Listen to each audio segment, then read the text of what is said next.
सावन के पवित्र सोमवार को रुद्राभिषेक करना भगवान शिव की विशेष कृपा प्राप्त करने का एक प्रमुख तरीका है, लेकिन इसे करते समय सही रुद्री पाठ का ध्यान रखना अत्यंत आवश्यक है।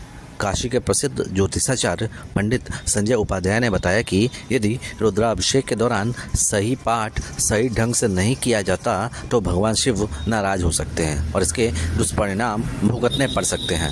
संजय उपाध्याय के अनुसार रुद्राभिषेक के दौरान सही रुद्री पाठ करना अत्यंत महत्वपूर्ण है। सही मंत्रोच्चारण से भगवान शिव की कृपा प्राप्त होती है, जबकि गलत उच्चारण से पूजा का फल नहीं मिलता और मनुष्य को मानसिक और शारीरिक पीड़ा उठाना पड़ सकता है। इतना ही नहीं, इससे भगवान शिव नाराज भी हो सकते हैं। बता दें कि रुद्री पाठ में त्रुटि होने पर नकारात्मक ऊर्जा उत्पन्न हो सकती है, जिससे जीवन में विभिन्न समस्याएं आ सकती हैं। बड़ी बात यह है कि अगर हम कायदे से अगर वेद मंत्र का उच्चारण नहीं करते हैं तो उससे हमारे मानसिक स्थिति पर बहुत ज़्यादा प्रभाव पड़ता है।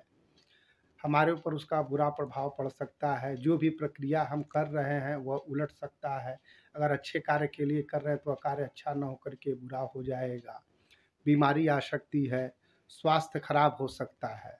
वेदों में कहा गया है कि वेद पाठ जो है बिना स्वर के नहीं करना चाहिए।